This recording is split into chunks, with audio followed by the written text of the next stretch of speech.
Então, bom dia a todos.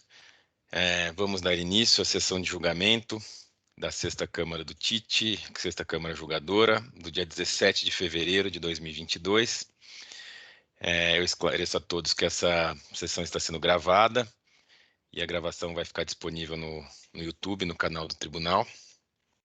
E peço a todos que mantenham o microfone do mudo enquanto não estiverem falando, para evitar ruídos e microfonia. Nós vamos pela ordem da pauta, priorizando os pedidos de sustentação oral e os pedidos de preferência. Então, eu começo formalmente a sessão, verificando o quórum de presença dos integrantes da Câmara.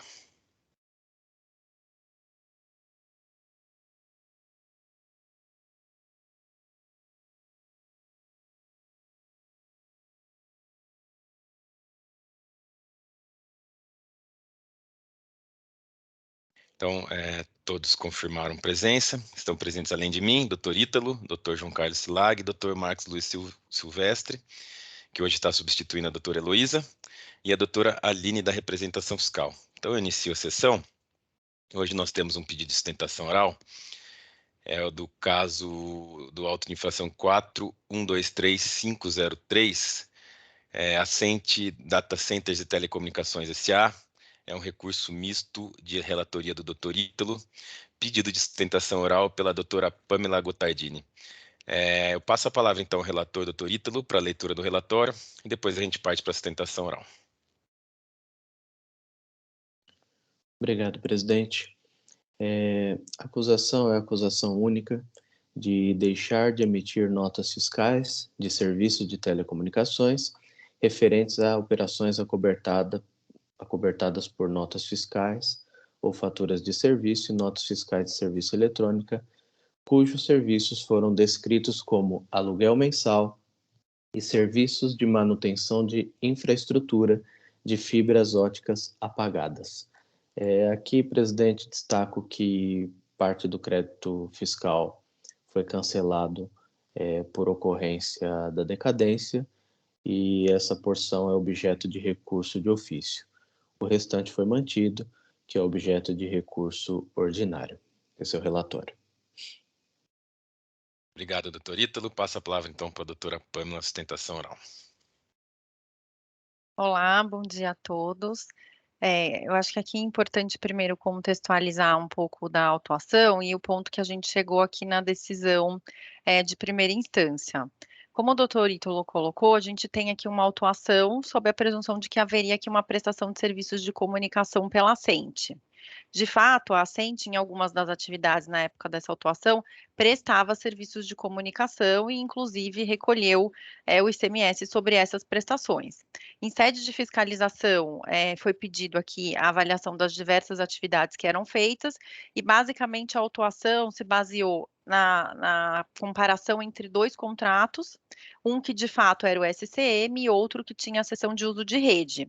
E nesse aspecto, a fiscalização entendeu que, na realidade, seria a mesma atividade para tudo e, portanto, tudo deveria estar sujeito ao ICMS comunicação. A decisão de primeira instância seguiu exatamente essa mesma linha do lançamento e colocou que o conceito de comunicação é amplo e que, ainda que nesse caso a gente estivesse falando de fibra apagada, na visão e na interpretação da decisão recorrida, continuaria sendo comunicação, porque seria uma seção de infraestrutura. E aí o ponto que a gente tem aqui endereça de forma bem objetiva, tanto nas contrarrazões quanto no recurso ordinário interposto, primeiro, uma parte da autuação de fato está decaído, que já foi inclusive reconhecido pela decisão, e o balizamento nesse aspecto da decisão foi acertado, porque no sentido de que houve, de fato, recolhimento de ICMS nesse período, e havendo recolhimento, com base na decisão dos tribunais superiores, isso faz com que a gente tenha a possibilidade de aplicação dos 150, né, do CTN, e aí, nesse aspecto, foi reconhecido o crédito. Apesar da representação fiscal ter colocado aqui a questão da aplicação, de que, na realidade, essa contagem não poderia ser feita pelo 150, entendendo que, não havendo emissão de nota fiscal, isso faria com que eu deslocasse a contagem do prazo, mas a gente entende que esse argumento ele não se sustenta, porque se teve de fato recolhimento e emissão de nota no período, que é o que foi decidido pelos tribunais superiores, isso seria mais do que suficiente para entender que esse período estava decaído. Então, com relação à parte em que há aqui estamos como recorrida, a gente entende que a decisão ela foi acertada e reconheceu esse recolhimento e, portanto, entendeu pela decadência desses créditos. Já com relação ao mérito, o ponto que a gente traz aqui de esclarecimento no recurso ordinário, que eu acho que é super relevante aqui para o caso, é que, de fato, teve uma presunção, apesar da decisão recorrida entender como superadas todas as nulidades e que, de fato, a autuação estaria mais do que bem fundamentada, desconsiderou que eu tenho relações jurídicas distintas e utilizar um contrato para balizar a relação jurídica de outro contrato, que foi o que aconteceu aqui, na nossa visão, de fato, significa que foi adotada uma presunção, porque tem um entendimento aqui de que nas operações que eu fiz SCM, eu teria a mesma situação na qual eu fiz uma cessão de meio de rede de fibra ótica, e não é verdade, porque em termos práticos aqui e operacionais, quando eu estou fazendo a prestação de um SCM, de fato, eu estou fornecendo uma infraestrutura e estou fazendo a conectividade. Quando eu estou falando de uma cessão de meio de rede de fibra pagada, o que a gente tem aqui é a cessão do cabo, e o cabo por si só não faz a comunicação se não tiverem todos os equipamentos conectados para tanto. E o ponto que a gente deixa aqui muito evidente com base no contrato de cessão de meio, e que aqui eu acho que é essencial a gente levar em consideração esse aspecto, é que as obrigações das partes, elas estão muito claras e detalhadas nesse ponto. A recorrente, ela tem a responsabilidade de fornecer a fibra pagada, e óbvio, essa fibra ela não pode ser fornecida de um jeito que, assim, não esteja adequada. Então, ela tem responsabilidade por aquilo que ela ofertou. Então, a fibra ela tem que estar adequada e eu tenho que ter a manutenção específica para que ela possa receber a conectividade e os equipamentos que farão isso. Agora, quem vai fazer a conectividade, quem vai ter esses equipamentos que de fato vão fazer com que a gente tenha essa conectividade é o cliente da recorrente e não é a recorrente por si só. Então, nesse aspecto, eu acho que aqui a gente tem uma distinção e um divisor de águas, porque a gente não pode equiparar as duas situações e entender que o ICMS Comunicação seria devido na infraestrutura que não tem essa conectividade, está alheio e apartado do que a gente tem discutido, inclusive no âmbito dos tribunais superiores.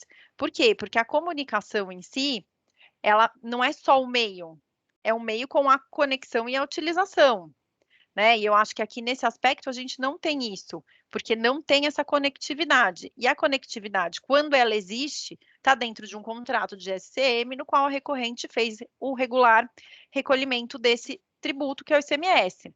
Então, eu acho que a equiparação aqui, a mistura desses dois contratos e o entendimento de que a comunicação estaria presente nos dois cenários não reflete a realidade das operações da recorrente, e inclusive é perigoso você ter esse entendimento, porque aí a gente estaria falando aqui que o ICMS seria devido em qualquer situação que eu tivesse, assim, uma alocação ou fornecimento de algo que tivesse vinculado com uma prestação de serviços a uma empresa de comunicação. Então, se eu forneço energia elétrica, então tá bom, também vai ser comunicação, porque também é um meio que você vai ser utilizado para consecução e fazer com que eu tenha ali uma comunicação.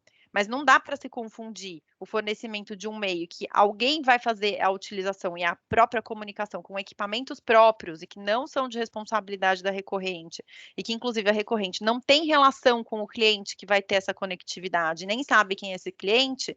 Então, é como se eu fosse estender as relações para um patamar em que elas não ocorreram, porque a recorrente não tem relação de conectividade com a ABT, que é do contrato aqui que foi autuado, e nem com o cliente da ABT.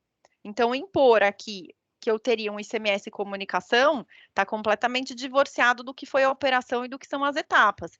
E apesar aqui do fisco ter colocado na perspectiva de que, veja, existe um ponto de conexão, e aí existindo um ponto de conexão, faz sentido de eu falar que tem aqui uma conectividade, o ponto de conexão está dentro de um contrato de SCM, e que não tem a ver com o contrato que a gente está discutindo, em que está tendo essa equivalência. Então, acho que esse é um aspecto que eu queria aqui colocar de forma bem clara, dessa questão das obrigações que foram assumidas por cada parte, de fato, quem está colocando a conectividade e os equipamentos e a responsabilidade por manutenção também evidenciam isso de uma forma bem objetiva, porque enquanto a recorrente ela é responsável pela manutenção da fibra ótica por si só, a BT, que é a cliente da recorrente, ela vai ser responsável pelos seus equipamentos que vão fazer essa conectividade e pelo fato de ter ali essa conexão e a manutenção desses equipamentos. E a recorrente não vai fazer nada com esses equipamentos. Ela nem tem acesso e nem visibilidade, seja desses equipamentos, seja com relação aos clientes. Então, eu acho que aqui, inclusive, na linha do que a gente tem discutido nos tribunais, tanto em âmbito de TJ, quanto as decisões mais abrangentes que a gente tem no âmbito dos tribunais superiores, a gente precisa reconhecer que a cessão de e-mail por si só não é comunicação, ainda mais quando a gente coloca ela num sentido deslocado de quando eu tenho ou não essa comunicação. E acho que esse é o aspecto essencial que a gente tem aqui no caso, que precisa ser levado em consideração. Senão a gente vai estar aqui mantendo uma cobrança do ICMS de uma empresa que não tem relação jurídica com a prestação desse serviço de comunicação. E aí é impor uma realidade, uma relação jurídica que não reflete a atividade que foi realizada e, inclusive, destoa daquilo que efetivamente foi formalizado pelo contrato, das obrigações que foram assumidas, e, inclusive, declaradas ao fisco competente, no sentido de que aquilo que, de fato, foi uma prestação de serviço foi oferecida à tributação do ISS. Então, acho que esses aspectos todos aqui é o que eu queria apresentar e colocar na mesa para discussão.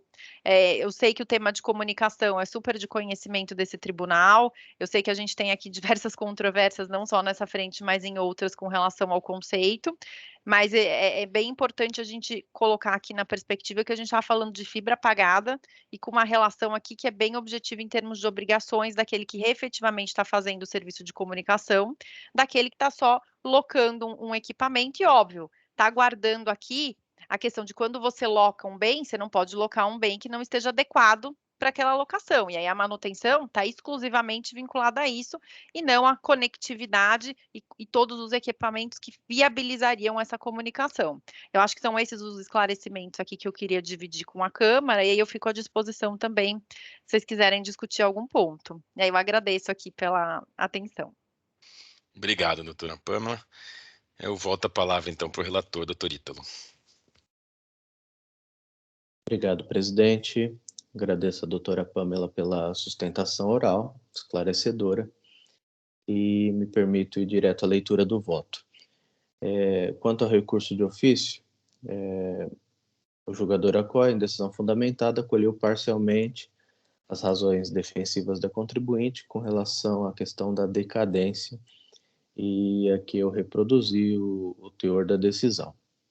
A representação fiscal, em parecer de recurso de ofício, discorda do entendimento adotado pelo julgador e fundamenta, né, na qual também eu transcrevi.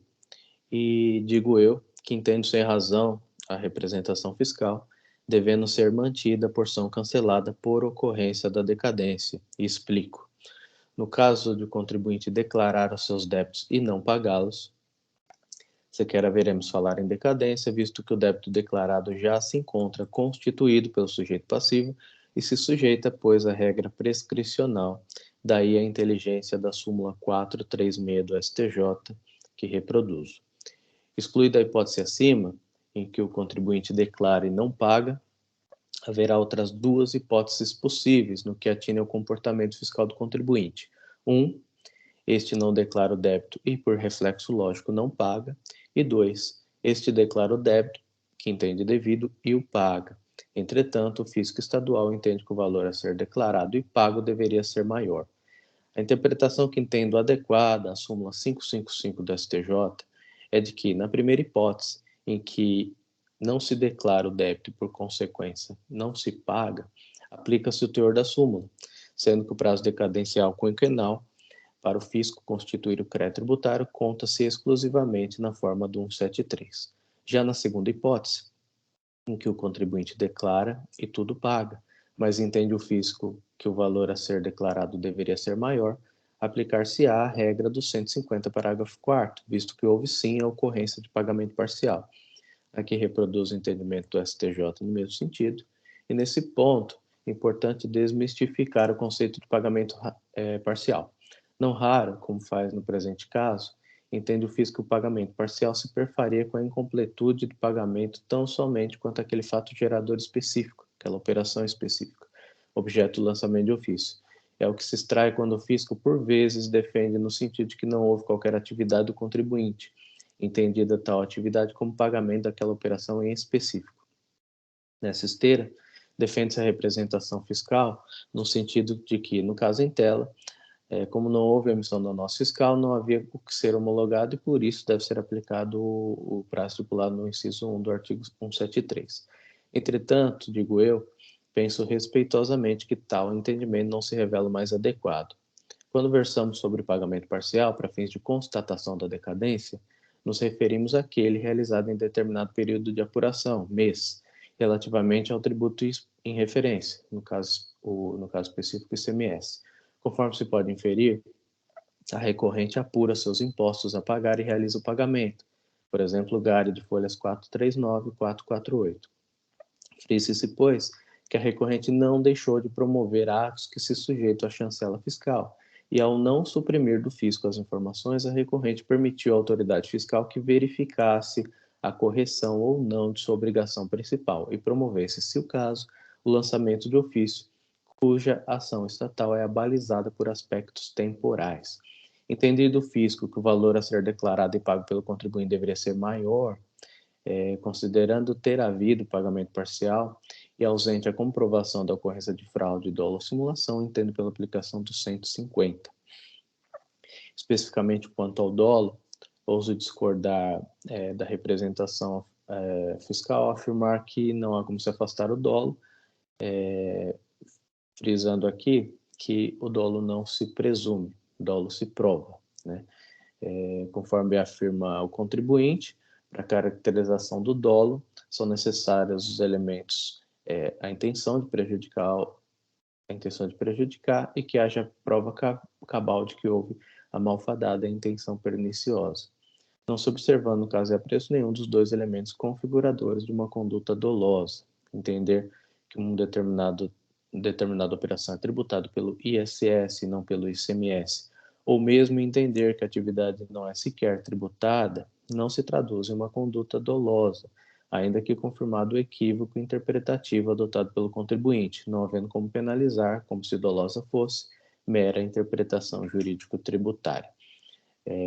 Destaque que a jurisprudência do tribunal afirma dispor que nos casos que seja apurada a diferença entre o montante do imposto devido e o efetivamente recorrido, tal qual o caso em apreço, aplica-se o 150. E aqui reproduzo decisão da Câmara Superior nesse mesmo sentido.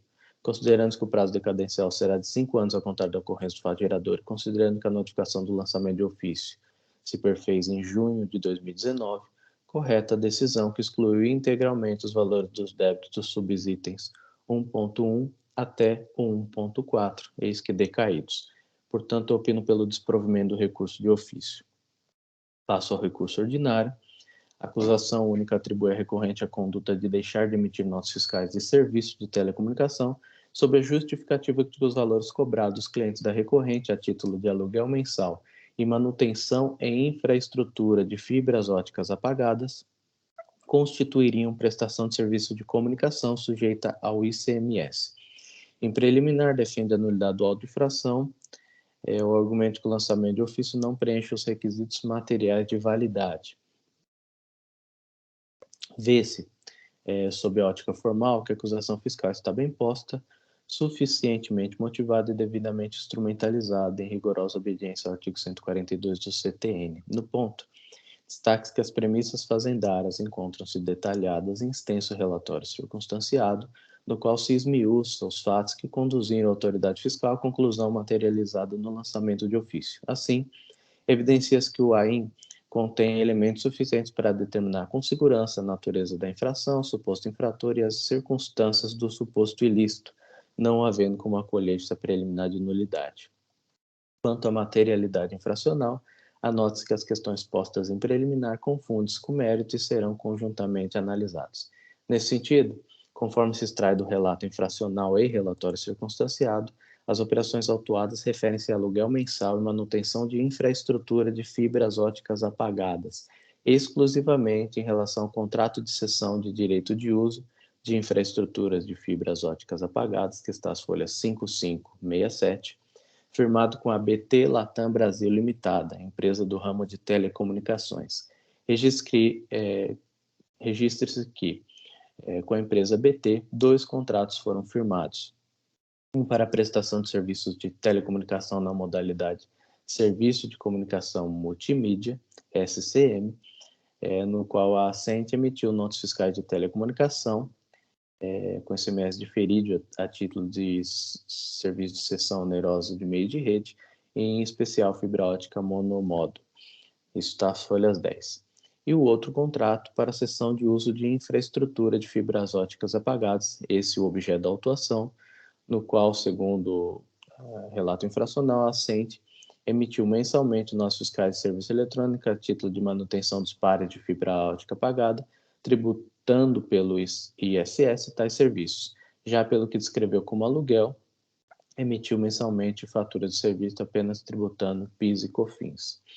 Conforme se extrai do contrato de cessão de uso, está a folha 56, a recorrente detentora de infraestrutura de fibras óticas apagadas, aqui faço um parênteses, aquela que, apesar de instalada e apta a operar, não tem fluxo de dados sendo levado de um lado para o outro, ou seja, apagada, cedeu à empresa BT o direito de uso de sua infraestrutura em pré-determinadas rotas. No item 3 da cláusula primeira do contrato de cessão de uso, destaque-se que a Ascente prestará serviço de manutenção de infraestrutura descrito no anexo 1, frisamos que o anexo 1 encontra as folhas 68 e 73. Destaque-se ainda que a cláusula 7ª do contrato, do preço, a recorrente definiu separadamente os preços pela cessão de direito de uso de infraestrutura e pela sua manutenção.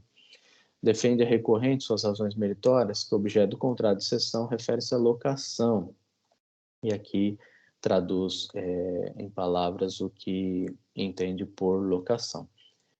Também transmito outros argumentos defensivos da recorrente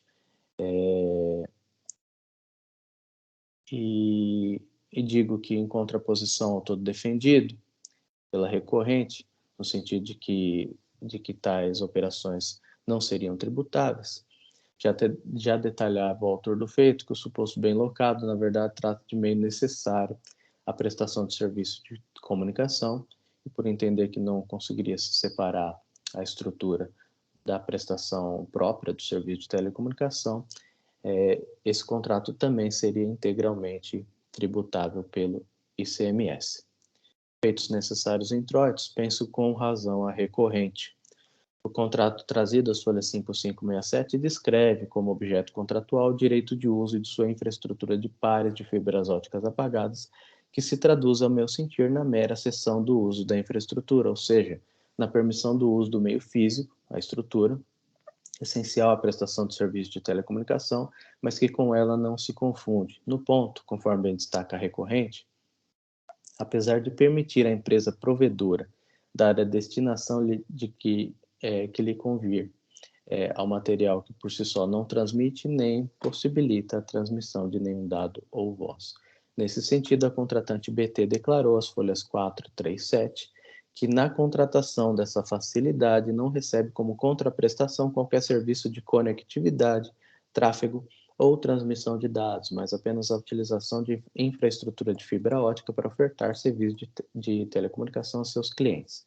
Aliás, para traçarmos satisfatoriamente o conceito de prestação de serviço de comunicação, Mister se revela a conjugação dos elementos que compõem o conceito isolado de prestação de serviço e comunicação, sintetizado pela atividade onerosa exercida por um prestador de serviço ou transmissor, oferecendo serviço de comunicação no sentido de viabilizar o vínculo comunicacional com o tomador de serviço e um terceiro.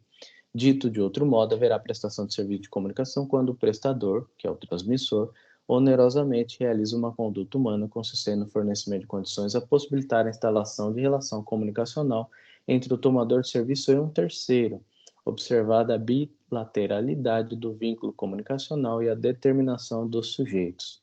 Em tempo, eu transcrevo aqui a definição do artigo 2º 3 da Lei 8796, que dispõe que o imposto incide sobre prestações oneradas de serviço de comunicação por qualquer meio, inclusive geração, emissão, recepção, transmissão, retransmissão, repetição e ampliação da comunicação de qualquer natureza. À luz desse artigo, entendo que o ICMS incidirá somente sobre o serviço de comunicação, não sendo possível, em deferência ao princípio da tipicidade cerrada, estender o critério material da regra matriz de incidência tributária de modo a alcançar os serviços alheios à comunicação. Dito isso, reitero que a mera permissão de uso da estrutura física, que são os cabos de fibra ótica, pela recorrente à empresa BT, não se materializa em prestação onerosa de serviço de comunicação, eis que, embora onerosa, não se presta a fornecer condições que possibilitem a instalação da relação comunicacional entre o tomador de serviço e um terceiro. Quem presta o serviço de comunicação e, evidentemente, tributa pelo ICMS é a empresa BT, que é a fornecedora, que oferece ou viabiliza o acesso comunicacional a seus clientes, estes sim os legítimos tomadores.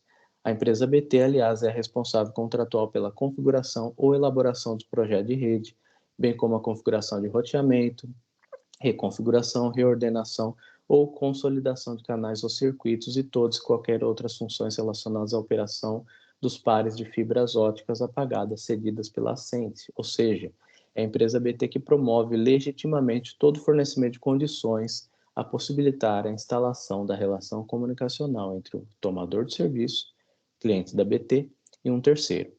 Quanto à manutenção prestada pela recorrente, cuja abrangência é descrita às folhas 68 e 73, esta se refere à mera manutenção da estrutura física, que, embora em tênue linha, não se confunde com a própria prestação de serviço de comunicação. A seção de uso da infraestrutura e o serviço de manutenção de tal estrutura física, embora conste do mesmo instrumento contratual, foram adequadamente cindidos de modo a conferir-lhes autonomia, e digo eu que, independente de estarem ou não cindidas, entendo que nenhuma, que é a seção de uso, nem outra, que é a manutenção da infraestrutura, se traduzem na prestação de serviço de comunicação nos conceitos legais de geração, emissão, recepção, transmissão, retransmissão, repetição e ampliação de comunicação de qualquer natureza, como diz a lei.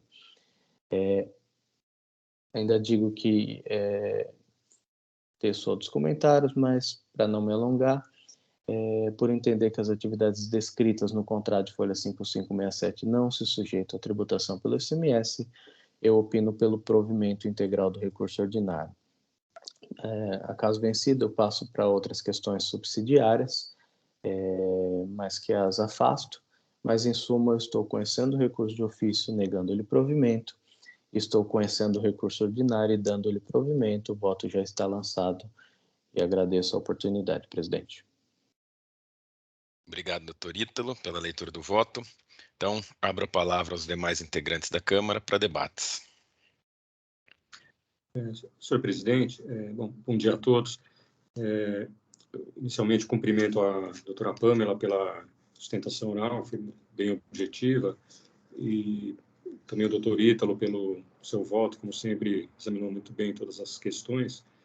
Só que, essa matéria, como todos sabem, é sempre muito controvertida, e eu já tenho diversos votos em matérias similares, em que eu divirjo desse entendimento, porém, não havia me deparado com prestação de serviço como nesse caso, de fornecimento de fibras óticas apagadas. Eu não sei se há alguma diferença com relação à prestação de serviço de outros equipamentos, outros materiais que eu examinei em outros casos. Então, se o presidente permitir, eu gostaria de pedir vistas para poder examinar mais detidamente os autos e trazer o voto numa próxima sessão. Perfeito, doutor Silag. Acho que ICMS telecomunicação é sempre, como a doutora Pamela também já tinha adiantado, é sempre um tema bastante controvertido aqui no tribunal, até porque é um tema, na minha opinião, bem complicado. Então, acho que a pedido de vista do doutor Silag se justifica por isso também. Então, estou de acordo, doutor Silag. Oi, doutora Aline, por favor.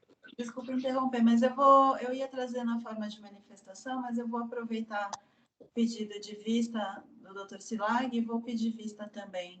Tá bom. Na forma de vista na próxima sessão. Na próxima, quando retornar ao auto. Perfeito, doutora Aline. Acho que o voto do doutor Ítalo já está registrado. Acho que já é possível vocês fazerem pedido de vista.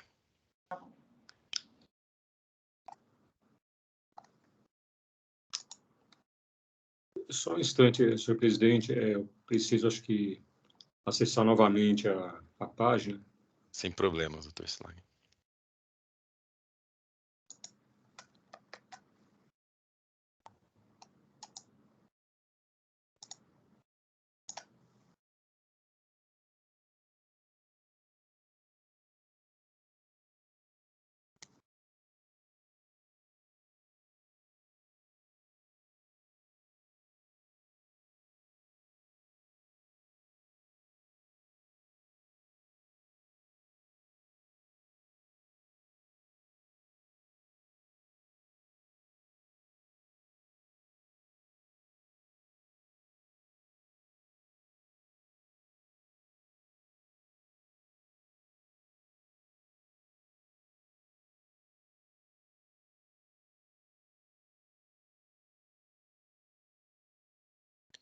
Então, concedida vistas para o doutor Silag e para a douta representação fiscal.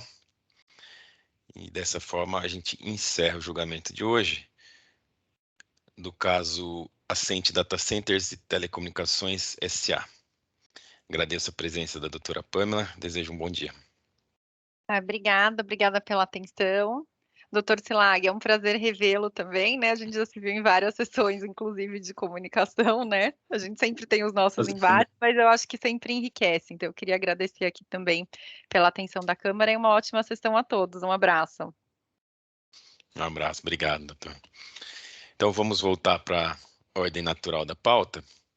O próximo processo é do auto de infração 4120122, autuado Malta Ligas Metálicas Limitada. É um recurso ordinário de relatoria do Dr. Silag, a quem eu passo a palavra para a leitura do voto.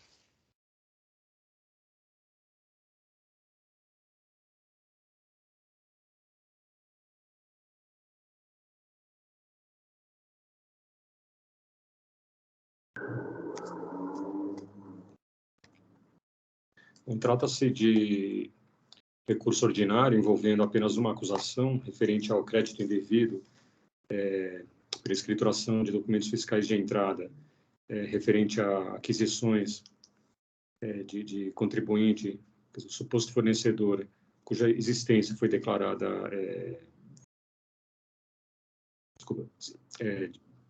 cuja inexistência do estabelecimento fez com que o fisco declarasse inidôneos todos os seus documentos emitidos desde a abertura da sua inscrição estadual. Inicialmente, quanto às questões preliminares,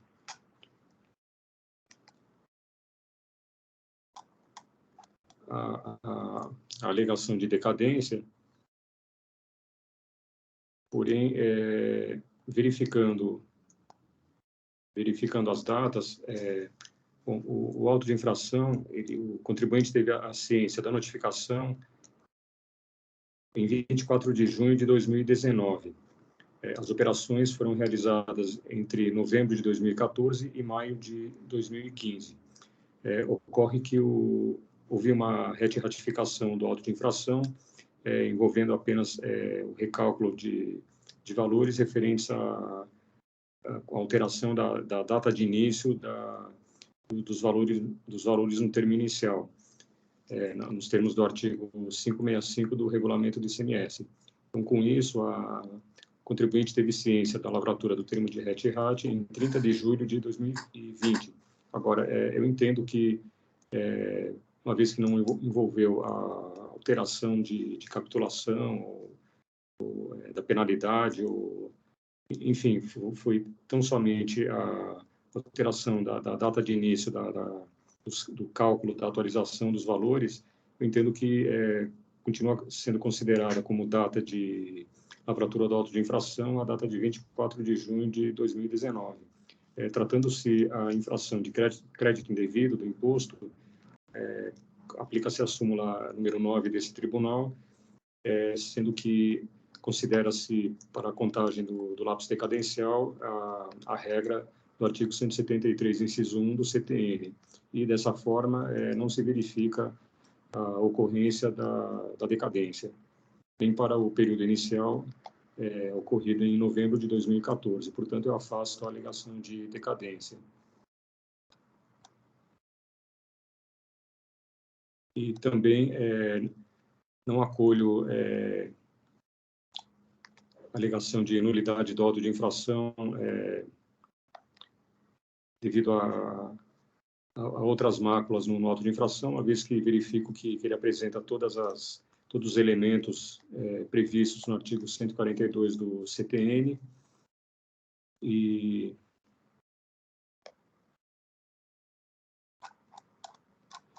portanto, ingressando no exame do mérito, uma vez estabelecida a inidoneidade do contribuinte e todos os seus documentos fiscais, do contribuinte do suposto fornecedor, a empresa Bilt Comércio Varejista de Metais Limitada, sendo declarados inidôneos todos os seus documentos, devido à declaração da situação como nula a empresa Bilt, a questão centra-se na determinação, na apuração da existência de boa-fé do contribuinte ora autuado na condução dos seus negócios comerciais com esse suposto fornecedor, a empresa Bilt. Então, de acordo com a jurisprudência desse tribunal, na esteira do STJ, examina-se a existência de três, conforme a existência da boa-fé, de acordo com, verificando-se 3 critérios, que são a demonstração da veracidade das operações de compra e venda, com a apresentação das tratativas comerciais, comprovação de transporte das mercadorias, a comprovação de que o contribuinte verificou a regularidade fiscal do contribuinte com quem ele estabeleceu, com quem ele realizou negócios comerciais, antes e durante essas operações comerciais, e também a existência de provas de pagamento referente às operações. Então, examinando-se os autos e todo o conjunto probatório acostado aos autos, verifica-se que inicialmente não foi comprovada a efetividade das operações de compra e venda. Não se encontra nos autos correspondência referente a tratativas comerciais relativas a orçamentos ou preços ou ao objeto das operações, mas estão somente alguns e-mails trocados com um escritório de contabilidade, com 2 pessoas físicas, mas que correspondência a essa que não trata de operações comerciais, menos ainda das operações comerciais envolvidas nesse auto de infração. E com relação ao transporte das mercadorias, além de que as notas fiscais não apresentam os dados exigidos pela legislação referentes ao transporte, além disso, o que é para mim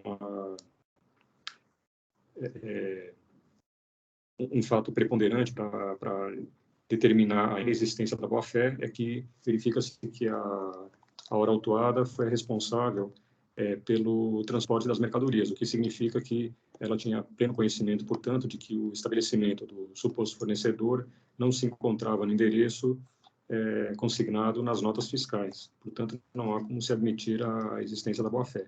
Porém, prosseguindo na análise dos critérios, verifica-se também que os pagamentos, os poucos comprovantes, transferências bancárias juntados não demonstram uma correlação de valores entre esses pagamentos e as operações, além de que também causa estranheza o fato de que nos DANFs constar que os pagamentos deveriam ser efetuados num prazo de até 60 dias, enquanto que as transferências bancárias correspondentes apresentadas foram realizadas apenas após 5 meses da emissão dos documentos fiscais e sem cobrança de juros. Com relação à verificação da regularidade fiscal do suposto fornecedor, também não foram apresentados quaisquer documentos. E aí eu falo no voto ainda de outras questões em que o contribuinte, ora autuado, infringiu a legislação ao não verificar a regularidade fiscal do contribuinte com quem ele entabulou operações comerciais. Portanto, eu não acolho a tese da boa-fé apresentada pelo contribuinte.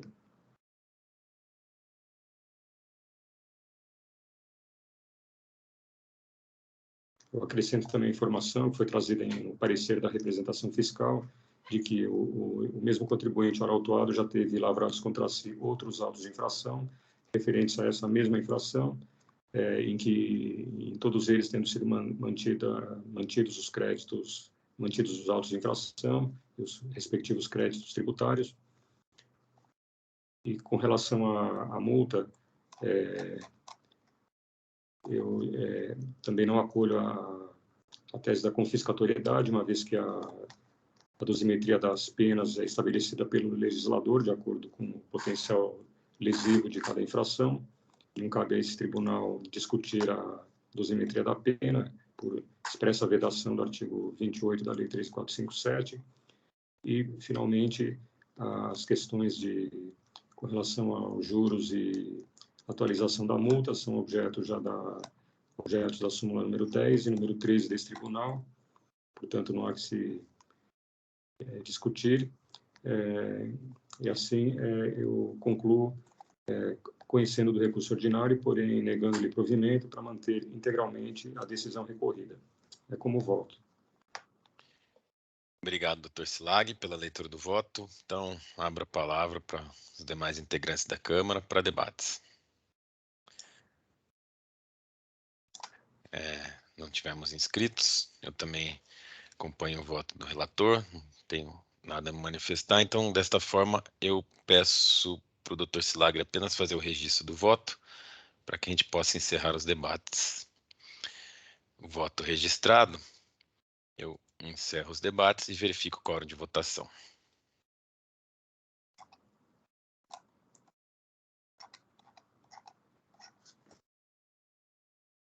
Todos confirmaram presença, eu inicio votação.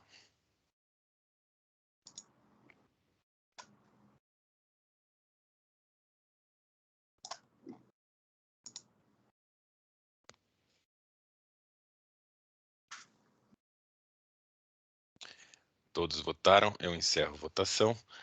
Então, o voto do Dr. Silag, que conheceu e não proveu o recurso ordinário, foi acompanhado à unanimidade. E desta forma, nós encerramos o julgamento do caso Malta Ligas Metálicas Limitada.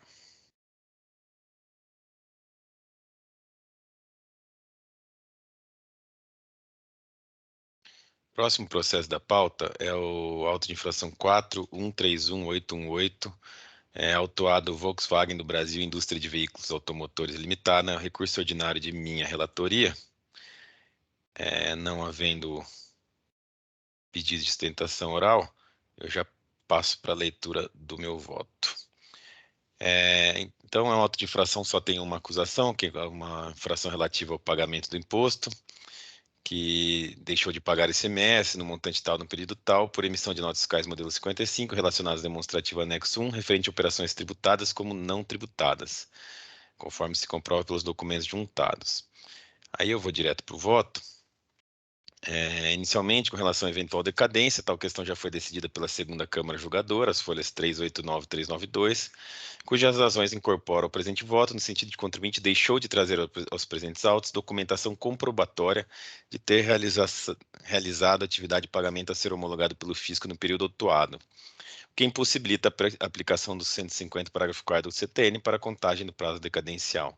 Considerando a aplicação do 173, inciso 1 do CTN, os supostos débitos aqui cobrados do período de janeiro a novembro de 2015 tiveram início de contagem de prazo decadencial em janeiro de 2016, findando-se em janeiro de 2021. Como a lavratura do AIN ocorreu em 4 de 5 de 2020, não quis falar em ocorrência. Quanto ao mérito, o contribuinte acusado de fraude de recolhimento de ICMS incidente sobre a saída de veículos de seu ativo imobilizado antes de terem completado um ano nesta condição, na transferência de tais veículos de sua filial de Taubaté para a filial de São Bernardo de Campo. Aí, nessa questão acerca da incidência do ICMS na mera circulação física de bens, sem que haja circulação jurídica da mercadoria, isto é, sem que haja a troca de titularidade na mesma. Eu já me manifestei nos últimos tempos aqui no tribunal, inclusive na última sessão. Eu entendo pela não incidência ICMS, aí eu junto uma doutrina do professor José Eduardo Soares de Mello, cito a jurisprudência do STJ que já tinha um tempo, aí eu cito o julgamento do STF agora de 2021, menciono que já é uma orientação da própria Procuradoria do Estado, aí eu vou direto para o item 19, portanto não faz nenhum sentido manter o crédito tributário aqui discutido, ante o firmado e reiterado posicionamento jurisprudencial sobre o tema, o que inclusive geraria prejuízos ao cofre público, já que a eventual discussão judicial levada a cabo pelo contribuinte fatalmente seria vitoriosa, com condenação do Estado ao pagamento de verbas de sucumbência. Aqui ainda evoca-se os princípios da economia, da celeridade processual e da eficiência administrativa. Nesta esteira, nem se argumente tal questão não é alegada em recurso ordinário, vez que foi alegado pelo contribuinte em fase de fiscalização, folha 58, e a matéria objeto do AIM ser matéria tributável é requisito de existência do mesmo, isso é, não se pode admitir a existência de um lançamento fiscal sem que haja fatos juridicamente relevantes para fins de incidência do imposto cobrado. Aí eu falo que, apesar do artigo 28 da Lei 13.457 não prevê o afastamento de normas por julgamento em repercussão geral pelo STF ou recurso repetitivo pelo STJ, eu faço uma aplicação em conjunto com o CPC, cito algumas decisões, cito uma decisão, na verdade um voto vencido do Zalaf do Superior e duas decisões de Câmara Julgadora nesse mesmo sentido, e ante exposto, conheço o recurso ordinário e dou-lhe provimento cancelando-se o AIM. Como voto, eu abro a palavra aos demais integrantes da Câmara para debates. Presidente, eu pedi preferência, inclusive registrei o voto, para discordar com relação a essa questão da transferência entre estabelecimentos do mesmo titular. Se me permite ir à leitura. Pode, por favor, doutorito, pode proceder. Aqui, indo direto ao voto, eu concordei com relação ao afastamento da preliminar de decadência, então não vou me alongar. Com relação ao mérito, eu teci alguns comentários, principalmente com relação à diligência que foi feita com relação à comprovação do que defende a recorrente, e destaco principalmente a contraposição apresentada pela representação fiscal, que aqui destaco, reproduzo, e digo que há de se concordar com as conclusões fazendárias, substancialmente detalhadas em manifestação de folhas 2195 e 2199. A documentação produzida pela recorrente, embora profusa, é pouquíssimo elucidativa, não nos conduzindo às pretensões recursais da contribuinte. Toda a documentação, apenas extraída de seus registros internos, não é apta a infirmar as premissas fiscais. E aqui teço alguns comentários da representação fiscal, principalmente quando afirma que não se observam documentos contábeis e fiscais que fundamentassem o que defende a recorrente com relação a ser aqueles bens ativo imobilizado, por não apresentar livros, registros de inventário, SIAP, balancetes contábeis e outros documentos. Em suma, em conclusões fazendárias que adiro e reproduzo como razões de decidir, porquanto as reputo como corretas, entendo que deve ser mantida a autuação fiscal na medida que não se demonstra a devida contabilização das mercadorias, ativo circulante, por ela produzidos como ativo não circulante, antes ou mesmo após as suas transferências entre estabelecimentos e pelo fato de deixar de comprovar a efetiva utilização desses veículos na consecução das suas atividades operacionais. Então, basicamente, por faltar-lhe elementos de prova, estou afastando os argumentos de mérito do contribuinte.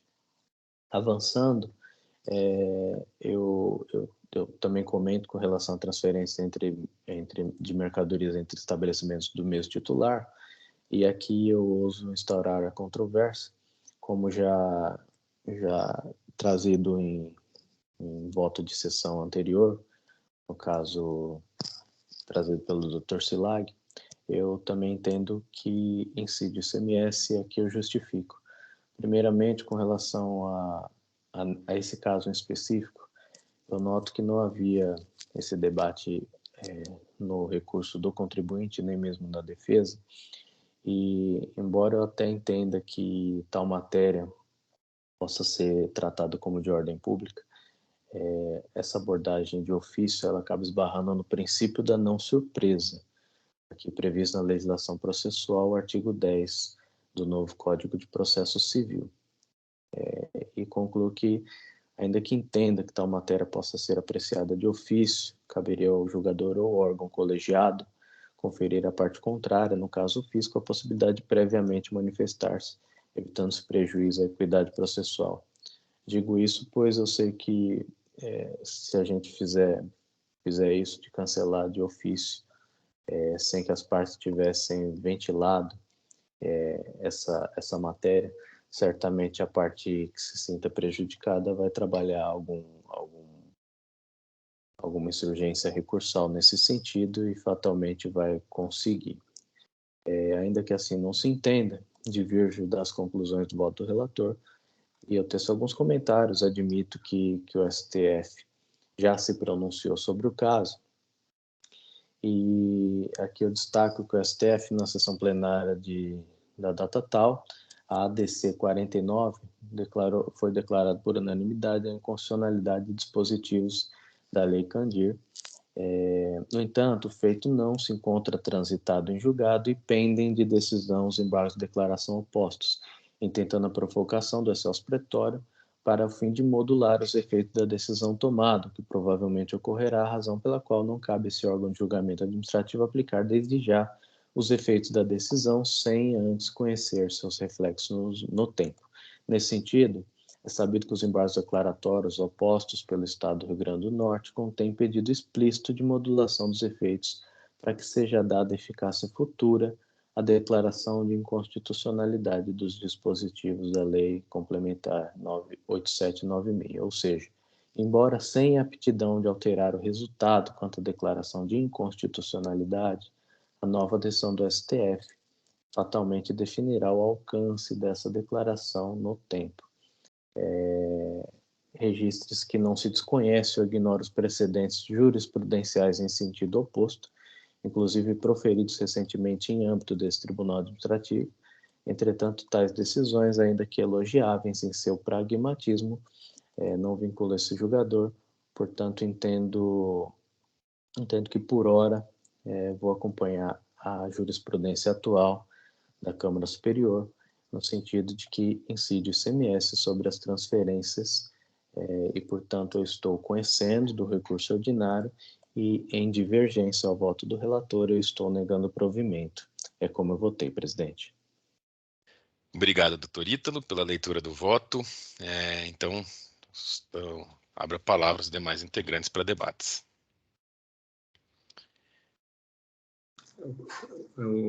Os dois votos, né, tanto do relator quanto do voto de preferência do doutor Ítalo, foram muito bem colocados, mas eu tenho um entendimento similar ao do doutor Ítalo, por isso eu vou acompanhá-lo com devida vênia. Perfeito. Então, não havendo mais manifestações, eu encerro os debates e verifico o quórum de votação.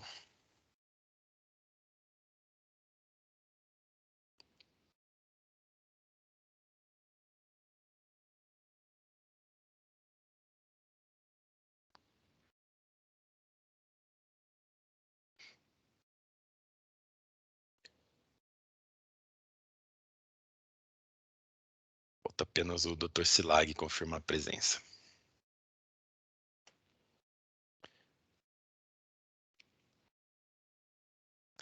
Todos confirmaram presença, eu inicio votação.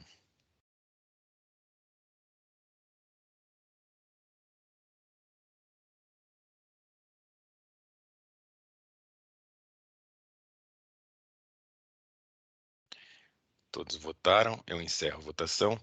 Então, vencedor por maioria, o voto do Dr. Ítalo, no sentido de conhecer e não prover o recurso ordinário, mantendo-se a auto de infração. Desta forma, nós encerramos o julgamento do caso Volkswagen do Brasil, Indústria de Veículos Automotores Limitada.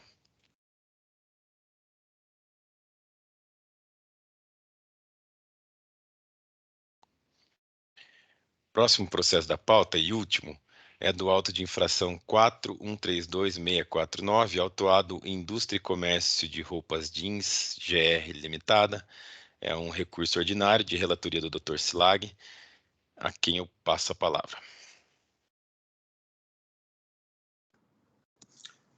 É um recurso ordinário envolvendo 3 acusações, são 2 referentes à falta de escrituração de documentos relativos à entrada de mercadorias no estabelecimento, sendo operações tributadas, o item 1, e operações não tributadas, o item 2.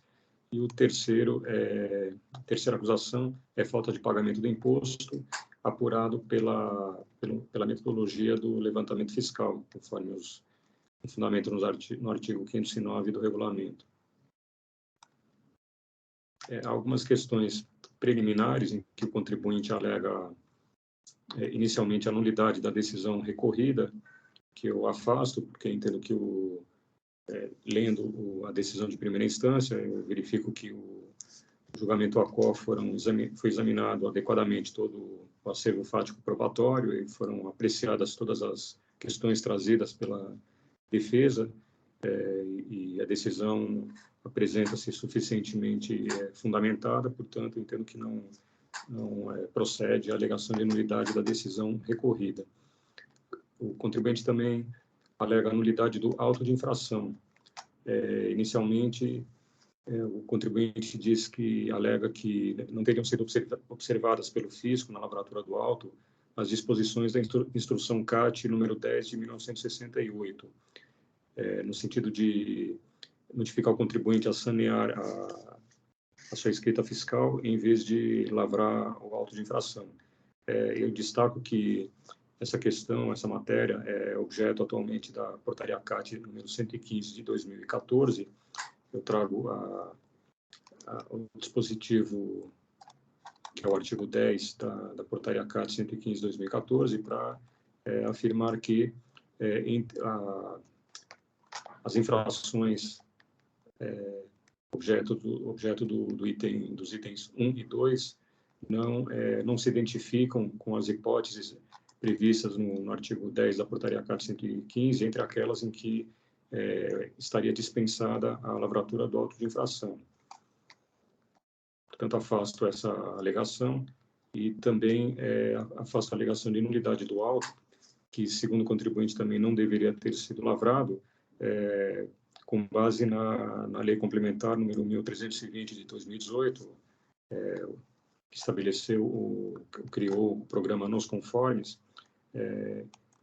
porque, em síntese, o fato de o contribuinte ter eventualmente uma boa classificação de acordo com esse programa Nos Conformes não lhe concede o benefício de restrito de não ser autuado quando verificada uma infração pelo fisco, nem lhe confere uma espontaneidade nos termos do artigo 138 do CTN.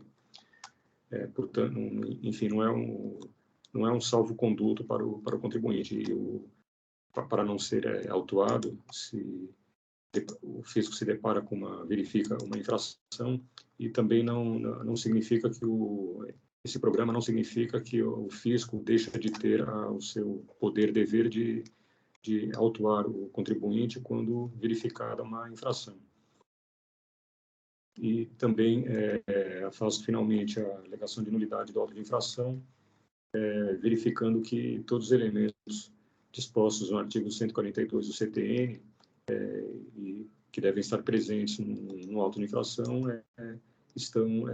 foram observados pelo fisco. Portanto, afasto completamente as alegações de nulidade do auto de infração e da decisão recorrida. Quanto ao mérito, inicialmente as acusações, as infrações constantes dos itens 1 e 2, que tratam da falta de escrituração de documentos, o simples exame com produção do seu conjunto probatório é suficiente para se verificar a caracterização das infrações, e, de resto, o contribuinte também reconhece haver cometido as infrações, apenas limitando-se a alegar que essas infrações são regulamentares e não teriam causado prejuízo ao fisco, e, portanto, não deveriam ter ensejado a lavratura do auto. Então, não havendo dúvida quanto à procedência das acusações, eu mantenho integralmente os itens 1 e 2. O item 3 trata da infração, refere-se à falta de pagamento do imposto apurado pelo fisco pelo método do levantamento fiscal, conforme o artigo 509 do regulamento.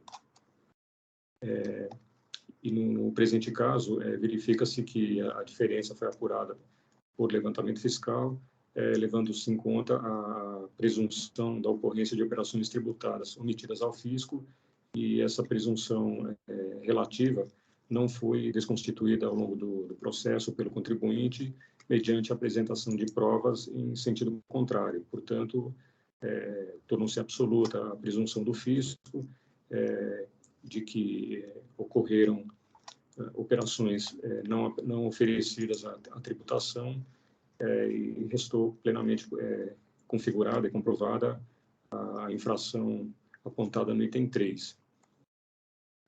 E, nesse sentido, eu mantenho também a acusação do referente ao item 3.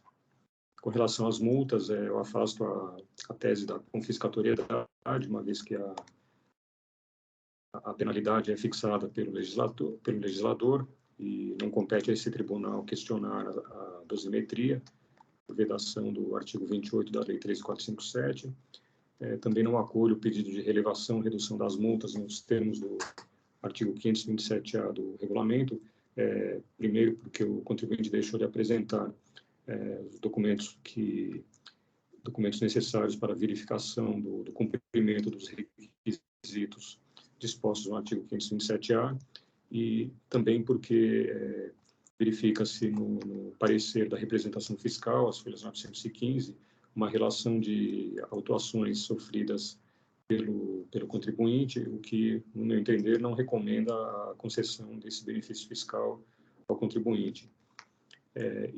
Ademais, também entendo não se aplicar ao caso, conforme alega o contribuinte, a boa-fé, uma vez que, em matéria tributária, aplica-se a tese da responsabilidade tributária nos termos do artigo 136 do CTN.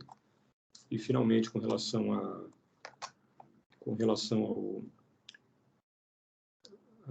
questão dos juros, que deveriam ser limitados à taxa Selic e a não atualização pretendida pelo contribuinte, a não atualização dos valores de base para o cálculo das multas,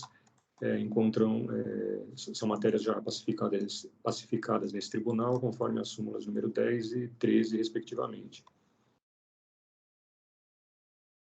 Assim, diante de todos esses fatos, eu conheço Desculpem, tem mais uma questão. Eu voto.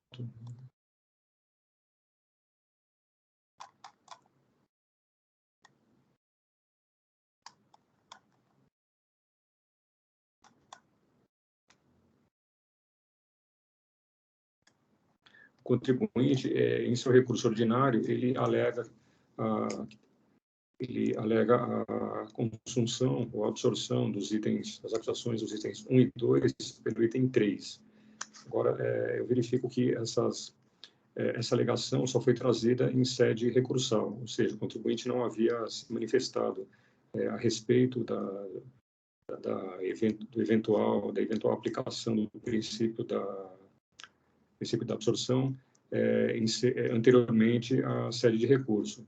Então, eu entendo que, uma vez que não se trata de matéria de ordem pública, não se conhece desse apelo apenas em sede recursal, uma vez que não foi ventilado anteriormente. Então, eu deixo de conhecer do recurso com relação a essa questão.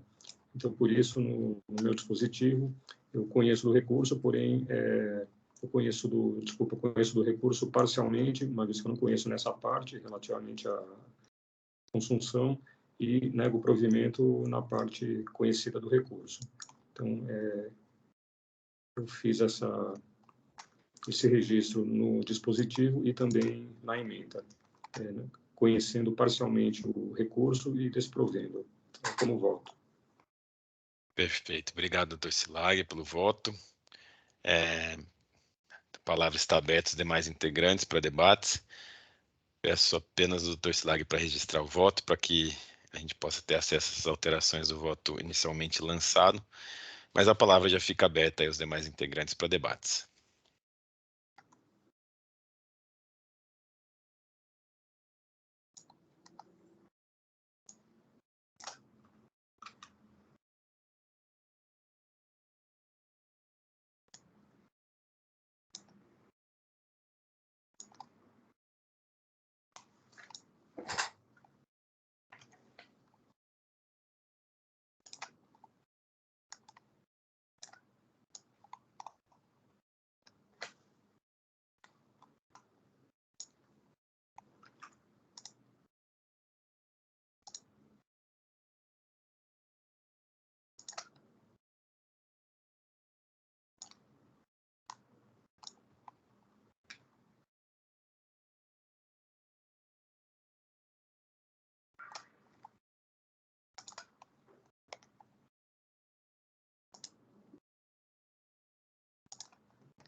Pronto.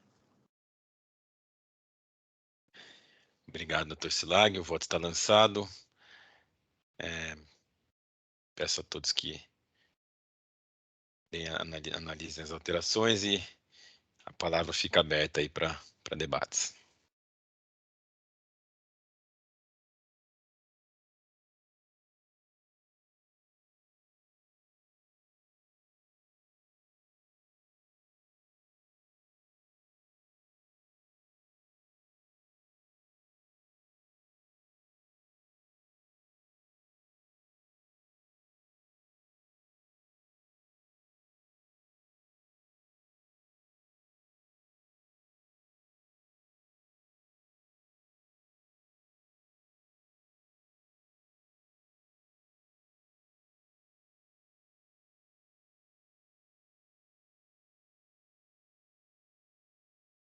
Bom, não havendo inscritos para manifestações, eu encerro os debates e verifico o quórum de votação.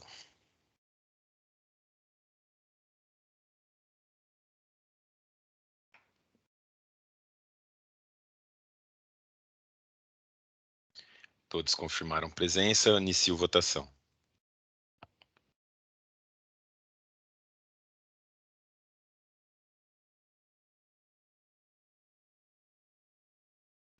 Todos votaram, encerro votação.